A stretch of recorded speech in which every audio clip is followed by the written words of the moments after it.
Hello, I'm Valentina, and today I'm going to teach you a little bit about the early history of Europe. So, what do you think we're going to learn today? Let me introduce the theme. First, ancient Greece. Second, ancient Rome. Third, Middle Ages. So, let's get ready. Let's talk about the history of ancient Greece. Greek history. Greek history was an interesting look at a wonderful era of human invention, philosophy, art, and architecture.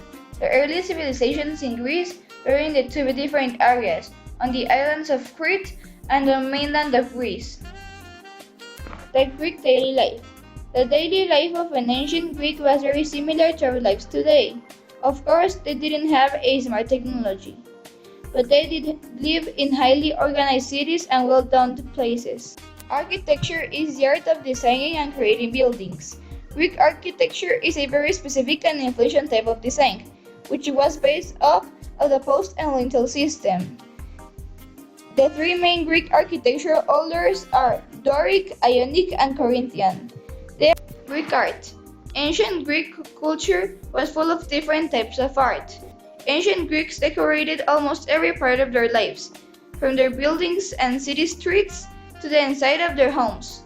Many objects in Greek life were created by themselves. Like Greek food. Finding a great meal in ancient Greece would have been very easy. They ate a variety of delicious dishes, some of which are still around today. Most Greeks were farmers, and they ate the food that they grew. Now it's time to talk about the ancient Rome. Roman history.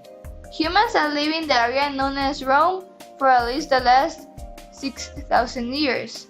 The myth of Rome's beginning tells the tale of its ruler, Romulus, killing his twin brother, Remus, and naming the city after himself, Rome. Roman daily life.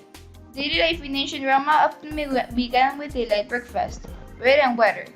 Men and boys wore togas and then later tunics, which are larger than a typical shirt. Women and girls also wore tunics. However, these reached their ankles and tied near the waist. Roman architecture. Like art and other aspects of ancient Roman culture, early Roman architecture borrowed heavily from Greek architecture. However, the Romans quickly adapted their own styles and were soon inspiring the architecture of many other countries. Inspired by Greek art, Roman artists focused on gods and goddesses, in addition to philosophers, politicians, and other well-known individuals. Artists used various methods to display their work including sculpture, paintings, pottery, reliefs, and architecture. The Roman food.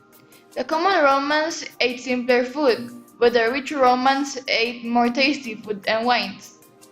They also ate potage, salads, mortum, rolled wild boar, dormouse, seafood, and desserts.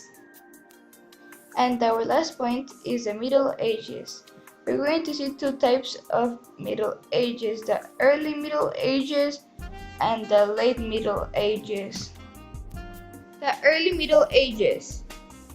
The Roman Empire had a lot of responsibility and it saw huge changes during its time, getting rid of old laws and making new ones, adopting Christianity as its official religion, and trying to rule its own empire.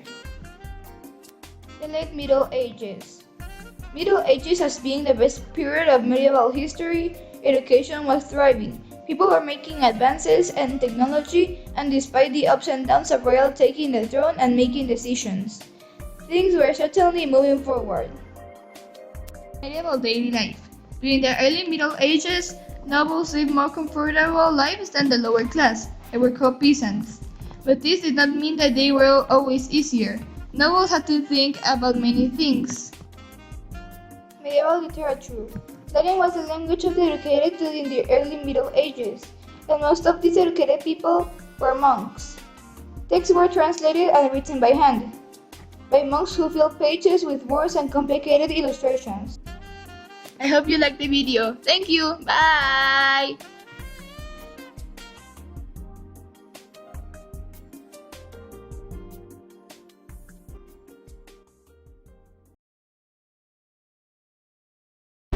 created using Powtoon.